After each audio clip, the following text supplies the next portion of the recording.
1,00,000 लोगों से आप यही सवाल पूछना कि आपने विवाह क्यों किया, सही उत्तर 1,00,000 में शायद कोई एक दे सके। आपने विवाह क्यों किया? सबका उत्तर यही होगा, हमने वंश वृद्धि के लिए विवाह किया, हमने वंश वृद्धि या सुख के लिए विवाह किया। जबकि विवाह का उद्देश्य वंश वृद्धि नहीं है, विवाह का उद्देश्य भोगों का सुख भी नहीं है।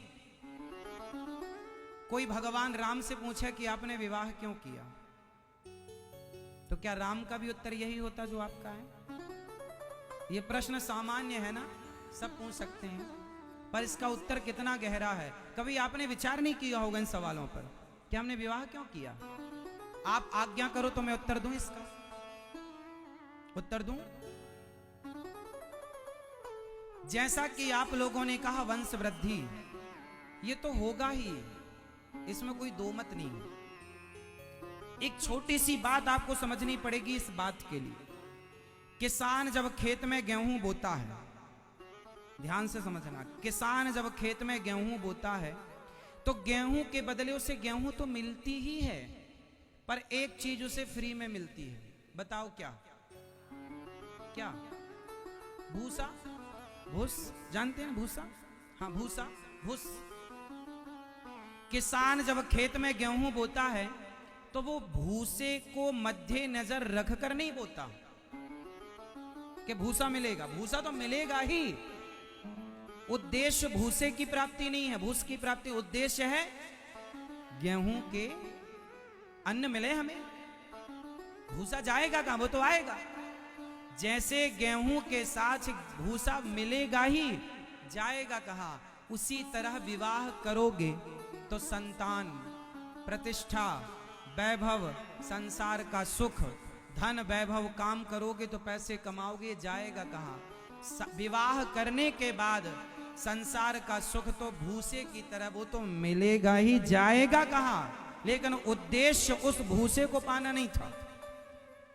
भाई विवाह किया है तो बच्चे होंगे, स्त्री पुरुष का संबंध होगा तो संतान होगी, जाएगी कहां।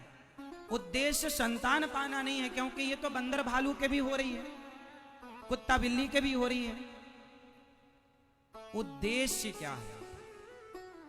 शादी हमने क्यों की?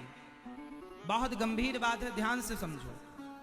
जब आपका विवाह नहीं होता तो आपका मन ज्यादा चंचल होता है, अन्य स्त्रियों में या अन्य पुरुषों में जाने की संभावना ज्यादा रहती है। परंतु जब विवाह हो जाता है तो अन्य स्त्रियों से मन हटकर एक स्त्री में केंद्रित हो जाता है, अपनी अर्धांगिनी में। तो आपकी पत्नी पहला काम तो ये करती है कि आपके मन को कंट्रोल करती है। अभी 17 जगह मन जा रहा था, अब 17 जगह से मन हटकर सिर्फ आपकी एक स्त्री में लग गया और एक पुरुष में लग गया। आप किसी लड़की का विवाह ना करो, 17 लड़के से बात करना स्टार्ट कर देगी वो उम्र है साहब, वो उम्र है। उस उम्र में जब कोई पहुंचता है तो स्वाभाविक स्थिति होती है, मनस्थिति। इसलिए हमारे बाप दादों ने परंपरा बनाई कि समय पर विवाह हो जाए, क्योंकि समय पर आप अपने मन को कंट्रोल कर लें। तो जो आपका 17 जगह मन जा रहा था वो सब जगह से मन हटकर एक स्त्री और एक पुरुष में लग गए। अब आप उसमें लग गए, मतलब आपके मन को कंट्रोल करने में आपकी पत्नी या आपका पति आपका सहायक है या नहीं? बोलो हाँ, बोलो हाँ। आपकी पत्नी या आपका पति आपके मन को कंट्रोल करने में आपका सबसे बड़ा सहयोगी है। तो आपके मन को जब अपनी पत्नी और पति में लगा, फिर आप दोनों ने क्या किया? संसार का सुख देखा, भोगा, कितना मजा है, कितना सुख है, अनुभव लिया। उसके बाद क्या हुआ? आपको संतान हो गई, फिर आपने बच्चे से प्यार किया, बच्चे को पढ़ाया लिखाया। तो आप क्या था, जो 17 जगह मन था, अब आप एक जिम्मेदार हो गए कि पत्नी है, जिम्मेदारी है, माँ है, जिम्मेदारी है, बाप है, बेटा है, पढ़ाना लिखा। एक जिम्मेदार आप मैच्योर होते गए, पढ़ाई लिखाई करके आप बच्चों को योग्य बनाते हैं। मतलब आपका मन संसार में ना लगे, विषयों। आप किसी आदमी का सुनो, किसी लड़के का मेरठ में विवाह ना होता हो और यदि वो सत्संगी नहीं, यदि सत्संगी है तब तो वो साधु हो सकता है, समझो। यदि वो आध्यात्म से जुड़ा है तब तो वो साधु हो सकता है, और यदि कोई आध्यात्म से नहीं जुड़ा, सत्संग से नहीं जुड़ा और शादी नहीं हो रही है तो वो अपने आप वैश्यागामी हो जाएगा। बोलो हाँ, बोलो हाँ, वो वैश्यागामी हो जाएगा। वो वैश्यागामी ना हो इसलिए विवाह करा दिया जाता है। तो तुम्हारी पत्नी तुम्हारे मन को कंट्रोल करने में सहायक है, तुम्हारा पति तुम्हारे मन को कंट्रोल करने में सहायक है।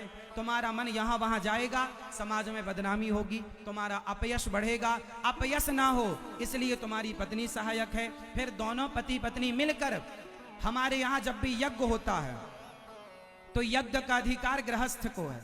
बोलो हाँ। यदि आपकी पत्नी नहीं है तो आपको यज्ञ में बैठने नहीं मिलेगा।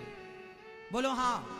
हाँ, जब राम का यज्ञ हुआ, भगवान राम ने यज्ञ किया, उस यज्ञ में जब माता सीता वनवास में थी तो राम से कहा गया वशिष्ठ जी के द्वारा आप यज्ञ नहीं कर सकते, पहले सीता को लाओ। राम बोले कैसे लाएं, वो तो वनवास में है। तो फिर क्या करें, फिर स्वर्ण की सीता बनाई गई। बोलो हाँ। सोने की, बोलो हाँ, सीता बनाई गई, बगल में बिठाई गई, और सोने की सीता के बगल में बैठकर राम ने अपना यज्ञ पूरा किया। मतलब आपकी पत्नी आपके यज्ञ में, आपके पूजा में, हवन में और भगवत प्राप्ति में सबसे बड़ी सहायक है। तो हमने विवाह क्यों किया, ताकि हमें यज्ञ का अधिकार मिल सके, ताकि हमें यज्ञ का, जोर से, आपका विवाह नहीं हुआ तो आप यज्ञ के अधिकारी नहीं हैं, या फिर आपको संत होना चाहिए तब आपको अधिकार मिलेगा। आप संत नहीं हैं, आप गृहस्थ नहीं हैं तो आपको यज्ञ का अधिकार नहीं है। ब्रह्मचारी बच्चों को यज्ञ में नहीं बैठने दिया जाता। तुम अपने मां बाप को लाओ। बात सही है या गलत है? तो आपकी पत्नी, आपके पति आपके केवल भोगी के साथी नहीं हैं, संतान के बढ़ोतरी के लिए साथी नहीं है, बल्कि आपकी पति और पत्नी दोनों मिलकर, कंधे से कंधा मिलाकर आप दोनों भगवान की ओर बढ़ेंगे। भगवत प्राप्ति में हमारी पत्नी और हमारा पति सहयोगी है, इसलिए दोनों को भगवान की शरण में जाना चाहिए, दोनों को कीर्तन करना चाहिए, दोनों को समय निकाल कर कीर्तन करना चाहिए। यही गृहस्थ धर्म है। और द्वार पे आए अतिथि तो भरपेट भोजन कराओ, द्वार पे आए जीव जंतु, कुत्ता आए तो रोटी खिलाओ, आखिरी गाय आए तो रोटी खवाओ, चींटी को दाना डालो, पक्षियों को पानी रखो छत पर। ये गृहस्थों का धर्म। सत्य बोलो, दया रखो, दोनों पति पत्नी भगवान का कीर्तन करो, सेवा करो संत समाज की, दीन दुखियों की। ये गृहस्थ धर्म, इतना मस्त गृहस्थ धर्म है साहब, यदि निभ जाए तो। इसलिए गृहस्थों के घर भगवान पैदा भये, संतों के घर भगवान पैदा ना भये। दशरथ कौशल्या जी की गृहस्थी में राम प्रकट हो गए, वसुदेव देवकी की गृहस्थी में भगवान श्री कृष्ण पैदा हो गए। गृहस्थी 4 आश्रम होते हैं, ब्रह्मचर्य, गृहस्थ, वानप्रस्थ, सन्यास। इन चारों में सर्वश्रेष्ठ आश्रम होता है गृहस्थ आश्रम। पर जब ठीक से चले तब।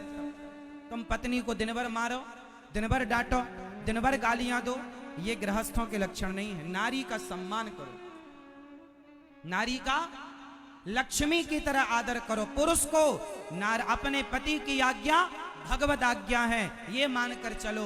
पत्नी को कभी रुलाओ मत, सताओ मत। अपने घर की गृहिणी को सदा खुश रखो और भोग विलास से मन हटाओ और गोविंद में लगाओ। वरना तुम 90 साल के हो जाना, 95 के हो जाना, 99 के हो जाना, तो भी तुम अपने भोगों पर कंट्रोल ना कर पाओगे।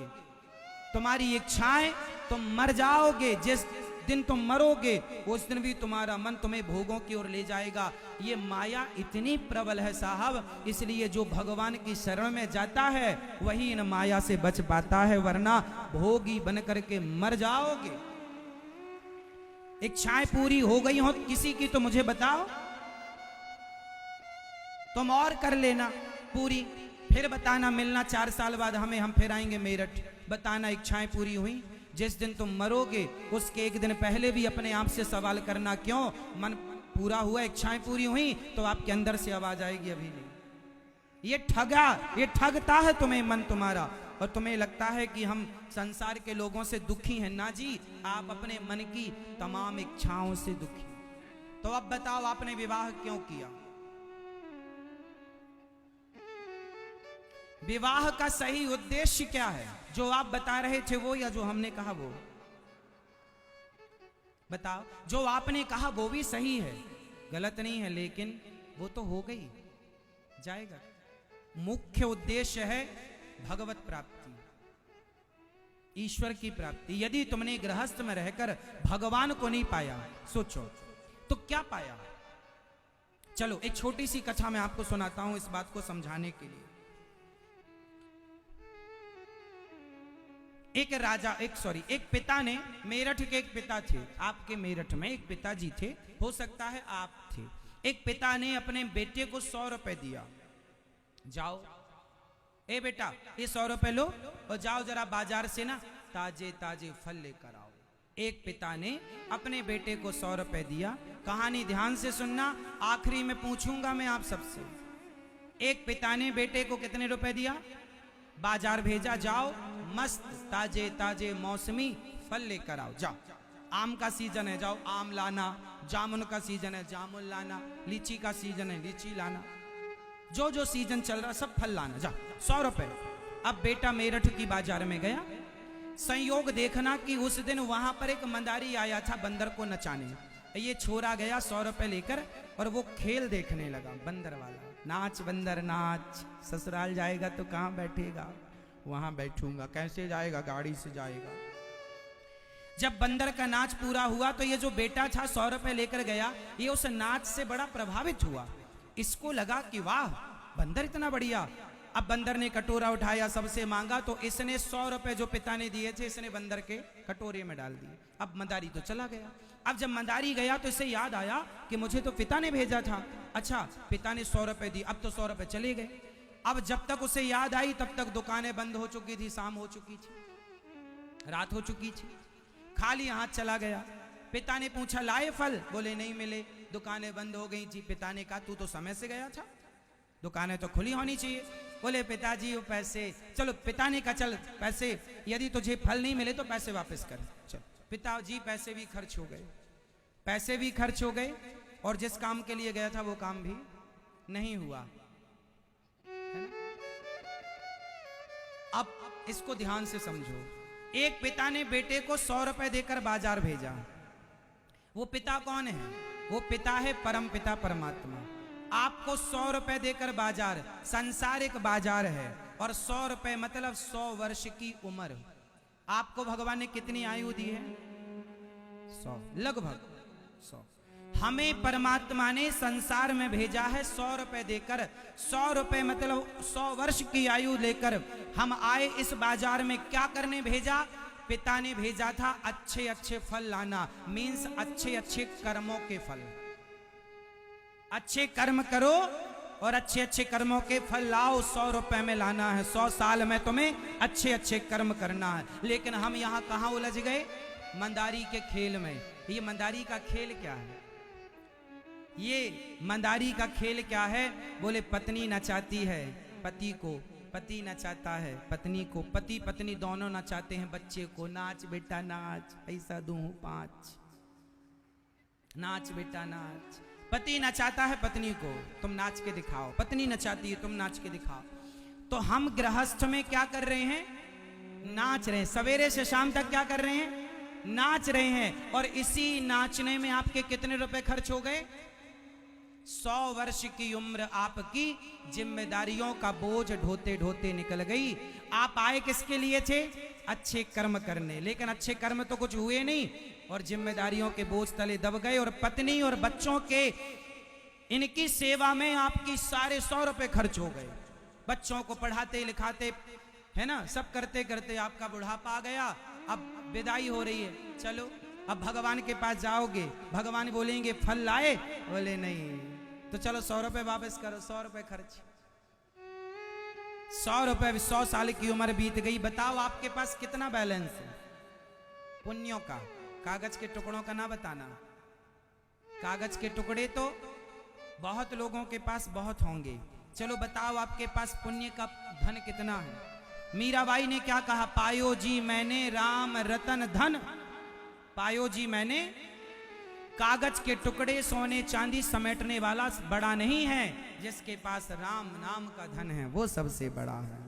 इसलिए कहता हूं, जिम्मेदारियां निभाओ, पत्नी के साथ रहना बुरा नहीं है, बच्चों के साथ रहना बुरा नहीं है, काम करना बुरा नहीं है, पैसा कमाना बुरा नहीं है, पर सब कुछ करते हुए भगवान का स्मरण बनाए रखो। हे नाथ, मैं आपको कभी भूलू नहीं, हर समय भगवान की शरण में रहो, भगवान का चिंतन करते रहो, भगवान को अपना सर्वस्व मानते रहो। नाथ सकल संपदा तुम्हारी, हे प्रभु सब कुछ आपका है, मैं आपका हूं। बोलो हे श्रीमन्नारायण, मैं जैसा हूं, मैं जैसी हूं आपकी हूं। बस आप इतना भी कहते रहो, आप गाड़ी चला रहे हैं, बस कहते रहो हे प्रभु हम जैसे हैं आपके हैं, हे नाथ हम जैसे, इतना भी कहते रहो तो गति है।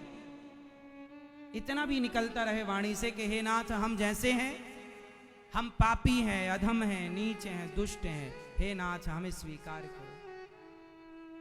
इतने दयालु भगवान।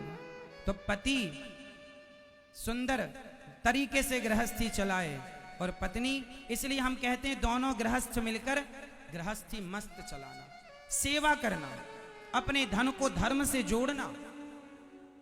ये दास अनिरुद्ध, हम भी गृहस्थी हैं आप लोगों की तरह, हमारी भी मां है, पिता है, हम भी गृहस्थ में हैं, लेकिन हम गृहस्थ में रहते हुए भी वो सारे कार्य करते हैं जो गृहस्थ को करने चाहिए।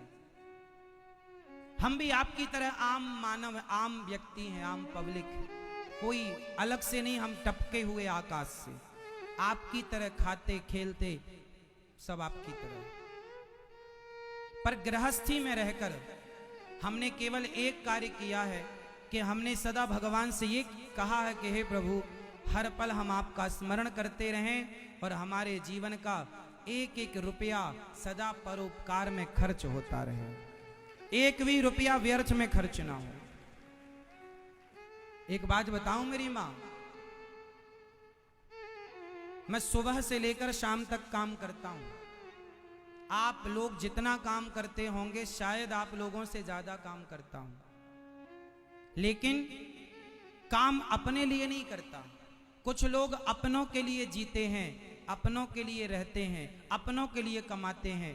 हम अपनों के लिए कमाते नहीं, हम तो उन वृद्ध बेसहारा माँओं के लिए कमाते हैं, उन वृद्ध बेसहारा माँओं के लिए सोचते हैं जिनके अपने बेटों ने घर से निकाल दिया। आज वृंदावन में 265 माताएं हैं, वो बेसहारा माएं जिनका कोई नहीं। कभी आप वृंदावन आना और अपनी आंखों से देखना, आपकी कितनी माँ है? एक माँ। हमारी, मैं प्रत्येक माँ के चरण दबाता हूं, नित्य पांव दबाता हूं रोज। आप अपनी एक माँ के पांव नहीं दबा पाते, मैं अपनी 265 माँ के चरण दबाता हूं, सेवा करता हूं। जहां 265 बूढ़ी माएं होंगी वहां क्या नहीं लगेगा?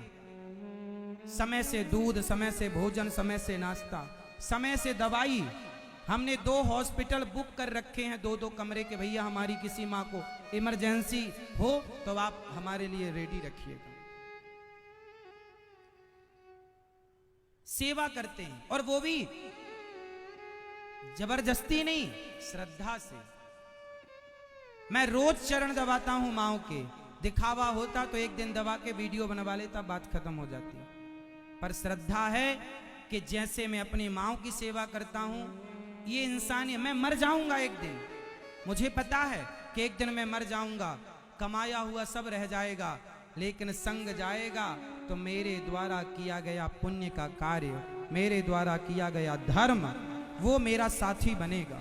इसलिए मुझे लगता है कि इन माँओं के पांव यदि मैं दबाता हूं, इन माँओं को खुश रखता हूं, घर में तो बेचारी ये खुश रह ना पाई, बच्चों ने बड़ा सताया। अब बुढ़ापा है, थोड़ी सी खुशी यदि हम दे सकें तो हमारा क्या घट रहा है खुशी देने में? हम कौन से हानि को प्राप्त हो रहे हैं, कौन से हमारा नुकसान है? इसलिए आपके जरा से योगदान से, सहयोग से, शारीरिक श्रम से ही यदि किसी को खुशी मिल रही हो तो सदा सबका भला करने का सोचो। जो सबका हित करता है उसका भला भगवान करते हैं, उसका कोई बुरा नहीं कर सकता। सोचेगा यदि आपने किसी भले आदमी का बुरा सोचा तो सर्वनाश हो जाएगा। मैंने जीवन में ये सारी चीजें देखी हैं। भले व्यक्ति का बुरा मत सोचना वरना सर्वनाश हो जाएगा, क्योंकि ईश्वर देख रहे हैं।